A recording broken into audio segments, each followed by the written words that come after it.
সম্প্রতি সামাজিক যোগাযোগ মাধ্যমে উসমান হাদি হত্যাকাণ্ডের মূল অভিযুক্ত ফয়সাল করিম মাসুদের একটি ভিডিও ভাইরাল হয়েছে। সেই ভিডিও নিয়ে অনেকে জল্পনা কল্পনা তৈরি হয়েছে। অনেকে বলছে ভিডিওটি এআই দিয়ে তৈরি। মূল অভিযুক্ত ফয়সাল করিম মাসুদের বক্তব্যটি বিশ্লেষণ করেছে দ্য ডিসেন্ট তাদের ফেসবুক পেজে এই তথ্য তুলে ধরেছে। আমরা দ্য ডিসেন্টের বিশ্লেষণটি দর্শকদের কাছে হুবহু তুলে ধরা হলো। দ্য ডিসেন্ট উল্লেখ করেছে, উসমান হাদি হত্যাকাণ্ডের মূল অভিযুক্ত ফয়সাল করিম মাসুদের বক্তব্য হিসেবে প্রচারিত একটি ভিডিওর বিষয়ে আমাদের কাছে অনেকে জানতে চেয়েছেন। ভিডিওটি সম্পর্কে দ্য ডিসেন্টের পর্যবেক্ষণ নিচে তুলে ধরা হলো। প্রথমত, ভিডিওটি এআই জেনারেটেড নয়, কারণ ভিডিওতে দৃশ্যমান ফয়সালের চেহারা, মুখভঙ্গি ইত্যাদি ফয়সাল করিমের বাস্তব চেহারা এবং মুখভঙ্গির সাথে পুরোপুরি সামঞ্জস্যপূর্ণ। ভিডিওর ব্যাকগ্রাউন্ড নয়েজ যাচাই করে নিশ্চিত হওয়া গেছে তা এআই জেনারেটেড নয়। অন্তত 4টি নির্ভরযোগ্য এআই যাচাই টুলে পরীক্ষা করার পর প্রতিটি টুলই ভিডিও এআই জেনারেট না বলে সিদ্ধান্ত নিয়েছে।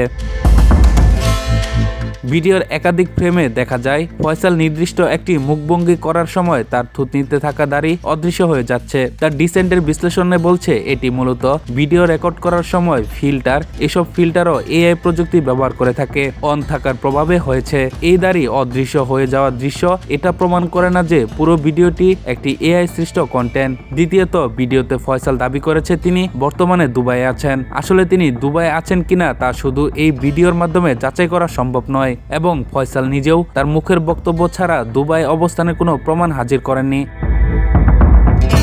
তৃতীয়ত, ফয়সাল ভিডিওতে অন্তত একটি মিথ্যা তথ্য দিয়েছে। তা হলো তিনি বলেছেন হাদিকে হত্যার সময় ব্যবহৃত বাইকে তিনি ছিলেন না। তবে দ্য ডিসেন্ট আগেই বিশ্লেষণ করে প্রমাণ করেছে যে হাদিকে হত্যার সময় ব্যবহৃত বাইকে ফয়সাল করিম এবং তার সহযোগী আলমগীর শেখ ছিলেন। বাইকের পিছনে বসে গুলিবর্ষণকারী ব্যক্তি ফয়সাল করিম এবং বাইক চালক সহ আলমগীর শেখ। এসব তথ্য পরে আইন শৃঙ্খলা বাহিনী তাদের তদন্তের মাধ্যমে নিশ্চিত হয়েছে এবং তা দেশের শীর্ষ গণমাধ্যমগুলোতে প্রকাশিত হয়েছে।